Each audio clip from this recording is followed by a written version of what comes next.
아침 묵상에 오신 여러분들을 환영하고 축복합니다. 하나님께서 오늘 우리에게 새로운 날을 허락하셨는데요. 새로운 날을 걸면 새로운 은혜로 오늘 하루 우리 인생을 지킬 줄 믿습니다. 오늘은 광인을 잠잠케 하신 예수님이라는 제목을 가지고 마가복음 5장 1절부터 20절까지 말씀을 함께 살펴봤으면 좋겠습니다. 먼저 1절과 2절 말씀을 같이 한번 읽어볼까요? 예수께서 바다 건너편 거라사인의 지방에 이르러 배에서 나오심에 곧 더러운 귀신 들린 사람이 무덤 사이에서 나와 예수를 만나니라. 예, 예수님께서 주로 유대 지방에서 활동을 하셨습니다. 근데 유대 지방에 활동을 하시다가 갈릴리 바다를 건너서 어디로 갔냐면 이방인이 사는 지역으로 가게 됐어요. 특별히 어제 살펴본 것처럼 이 바다를 건널 때 어떤 일이 있었죠? 풍랑을 만났죠. 그래서 예수님께서 이 풍랑 가운데 제자들은 죽을 뻔한 고생을 합니다. 그 가운데 예수님께서 풍랑을 잠잠케 하시는 기적을 보여주셨죠. 그래서 이 풍랑을 거쳐서 갈릴리 바다를 넘어서 어디 갔냐면 거라사인이라는 이방인 지역에 갔어요. 그래서 배에서 내렸는데 누가 나왔냐면 더러운 귀신 들린 사람이 나왔다라고 이야기합니다. 특별히 이 사람이 어디서 나왔냐면 무덤 사이에서 나왔다라고 되어 있어요. 아무래도 이 사람의 거주지가 공동묘지였던 것 같아요. 그럼 왜 공동묘지에서 살게 됐을까요? 귀신이 들렸잖아요. 그러니까 아무래도 사회에서 격리 조치된 것 같아요. 그래서 아무도 없는 공동묘지에서 버림받은 채 살고 있었던 것 같아요. 그래서 이 귀신이 예수님에게 나왔습니다. 그런 다음에 어떤 일이 있었을까요? 우리 6절부터 8절까지 말씀 같이 한번 읽어볼까요? 그가 멀리서 예수를 보고 달려와 절하며 큰 소리로 부르짖어 이르되 지극히 높으신 하나님의 아들 예수여 나와 당신이 무슨 상관이 있나이까 원하건대 하나님 앞에 맹세하고 나를 괴롭히지 마옵소서 하니 이는 예수께서 이미 그에게 이르시기를 더러운 귀신아 그 사람에게서 나오라 하셨음이라. 예. 예수님께서 그 귀신 들린 사람 보고 뭐라고 했냐면 예수님께서 이 귀신아 그 사람에게서 나와라 라고 이야기를 했습니다. 아마 이 귀신 들린 사람을 보고 예수님께서 불쌍히 여기셨던 것 같아요. 불쌍히 여기시고 그들 구원하기 위해서 귀신을 내쫓으려고 하셨던 것 같습니다. 그러자 귀신이 뭐라고 했을까요? 지극히 높으신 하나님의 아들 예수여 나와 무슨 상관이 있습니까? 나를 괴롭게 하지 마소서라고 이야기를 합니다. 오늘 본문에 보면 귀신이 예수님에 대해서 아는 것처럼 예수님이 어떤 존재인지 아는 것처럼 이렇게 말하는 모습들을 보게 돼요. 근데 우리가 조심할 것이 있어요. 그건 뭐냐면 믿음이란 무엇이냐? 믿음이란 단순히 지적으로 아는 것을 의미하지 않아요. 우리도 가끔 그런 경우들이 있죠. 전도하다 보면 성경에 대해서 많이 읽은 사람들 만날 때가 있습니다. 예수님이 누구신지 뭔지 성경에 대한 척척 박사예요. 그런데 이 지적으로 알지만 뭐예요? 마음으로 예수님을 인정하고 받아들이진 않아요. 믿진 않는 거예요. 여러분 단순히 지식이 우리의 믿음을 보장하는 게 아니에요. 오늘 귀신도 그래요. 예수님이 누군지 알았어요. 그런데 뭐라고 그래요? 나를 괴롭게 하지 말라. 너와 내가 무슨 상관이냐? 정말 예수님이 누구신지 알았다면 정말 그분 앞에 회개하고 무릎 꿇고 그분을 인생의 주인으로 받아들여야 되잖아요. 그런데 그러지 않고 여전히 예수님을 거부하고 예수님에게 반항하는 모습들을 우리는 보게 된다는 거죠. 그러자 예수님은 어떤 일이 있었을까요? 우리 11절부터 13절까지 말씀을 같이 한번 읽어볼까요?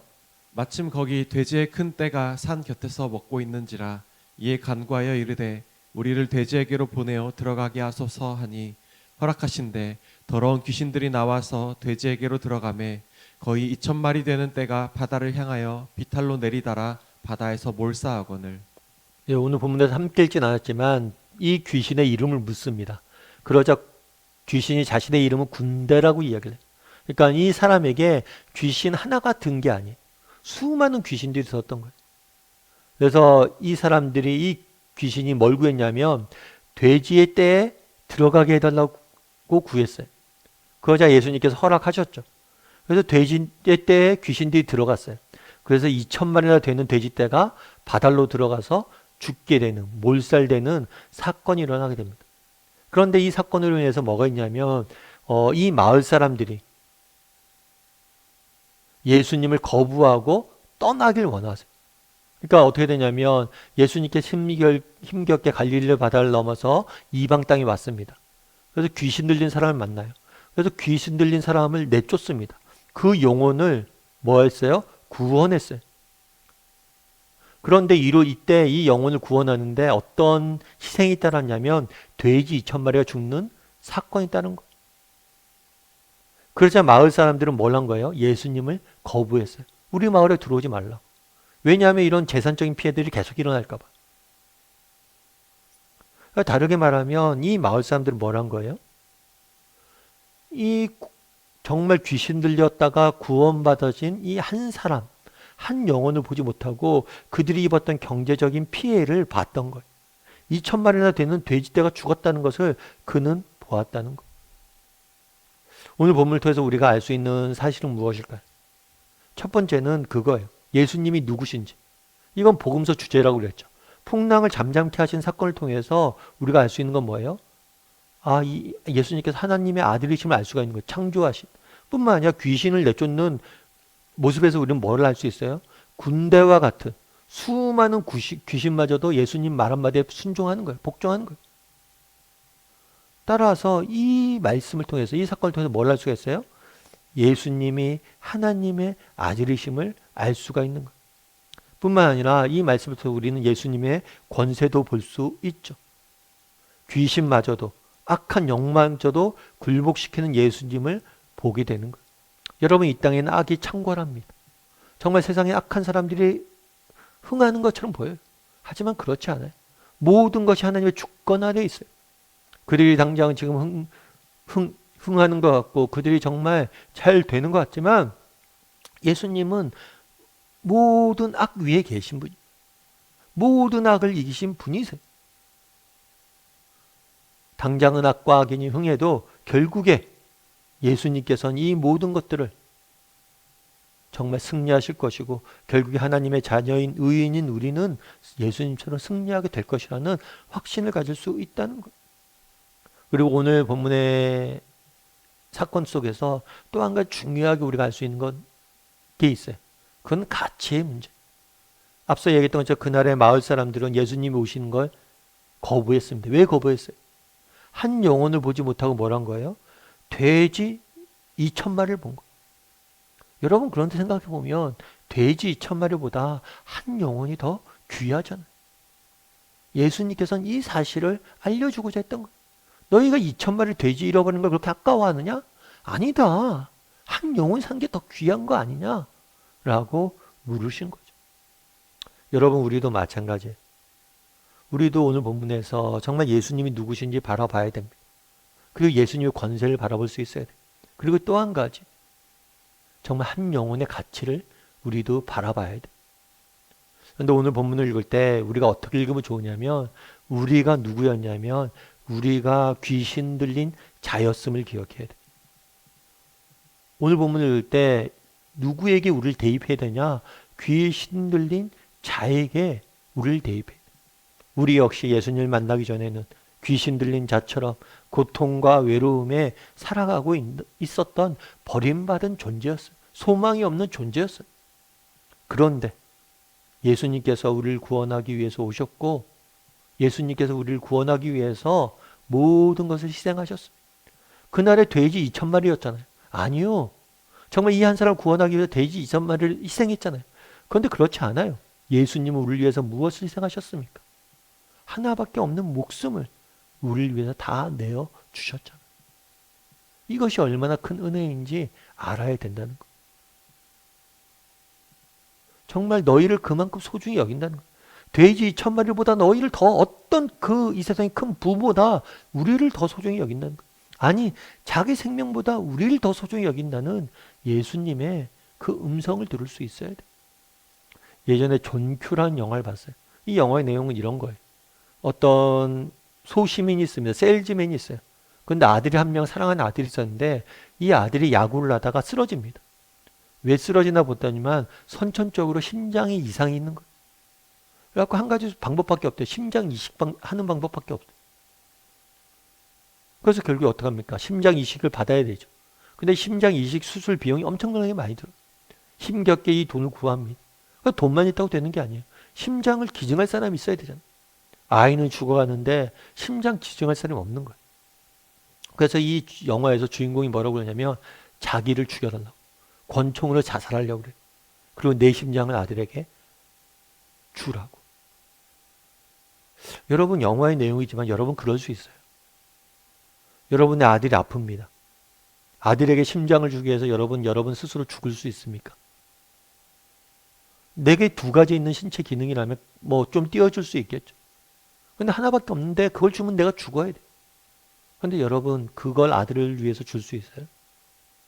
이거 쉬운 문제가 아니에요. 근데 예수님은 뭘 하신 거예요? 우리를 위해 생명을 주신 거죠. 귀신 들린 자를 찾기 위해서 풍랑을 내치고 찾아오셔서 어떤 희생을 치르셔라도 이 한 사람을 구원하기 위해서 오신 거죠. 우리가 귀신 들린 자였잖아요. 정말 우리를 찾아오시는 그 예수님의 사랑이 얼마나 크고 정말 예수님께서 치르신 희생이 얼마나 값진 것인지 우리가 알아야 돼. 우리가 너무 그 사랑을 잊고 있는 거예요.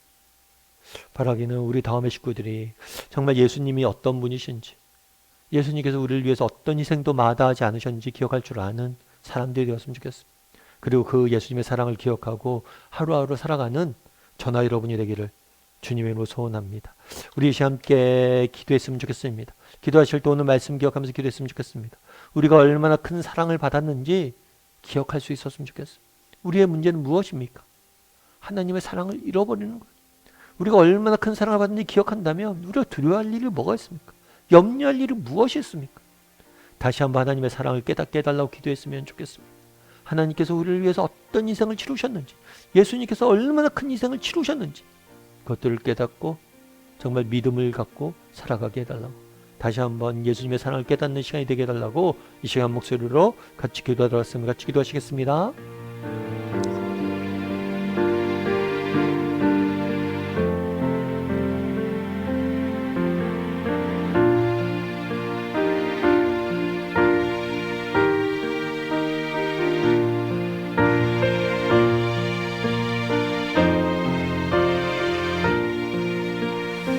사랑의 하나님, 정말 우리가 예수님의 사랑을 너무나 많이 잊고 살아가고 있음을 고백합니다. 아버지, 다시 한번 그 사랑 앞에 나아가게 도와주시옵소서. 다시 한번 그 사랑을 깨닫게 도와주시옵소서. 정말 그 사랑을 깨닫는다면 우리가 두려워할 일이 뭐가 있습니까? 정말 그 사랑을 깨닫는다면 우리가 염려할 일이 뭐가 있습니까? 우리로 하여금 다시 한번 하나님의 사랑을 다시 한번 깨닫고 그 사랑을 의지하여 살아갈 수 있도록 주여 은혜를 더하여 주시옵소서. 우리는 귀신 들린 자들이었습니다. 우리를 위해서 예수님께서 모든 것을 희생하셔서 우리를 구원하러 오셨습니다. 이 사실을 기억하게 도와주시옵소서. 혹시라도 여전히 귀신 들린 자처럼 정말 그 하나님을 만나지 못하고 예수님을 만나지 못하고 살아가는 자들이 있습니까? 하나님, 우리를 찾아오신 예수님을 만나게 도와주시옵소서. 그리고 그 예수님 앞에 무릎 꿇고 그분을 찬양할 수 있는 우리 모두가 될 수 있도록 주여 은혜를 더하여 주시옵소서. 오늘도 하나님께서 우리 인생을 지켜주며 싸우며 모든 말씀 예수님의 이름으로 기도드립니다. 아멘.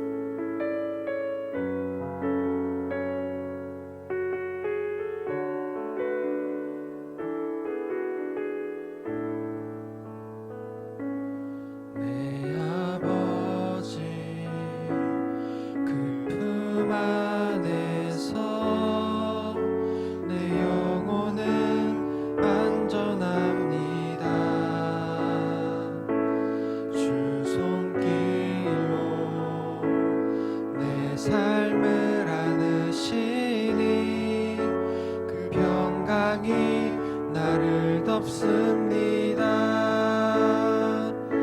나 비록 넘어지며 흔들리지만 주 내 안에 거하며 나를 붙드시니 내 생각을 주께로 돌리고 주시는 평강의 옷을 입습니다.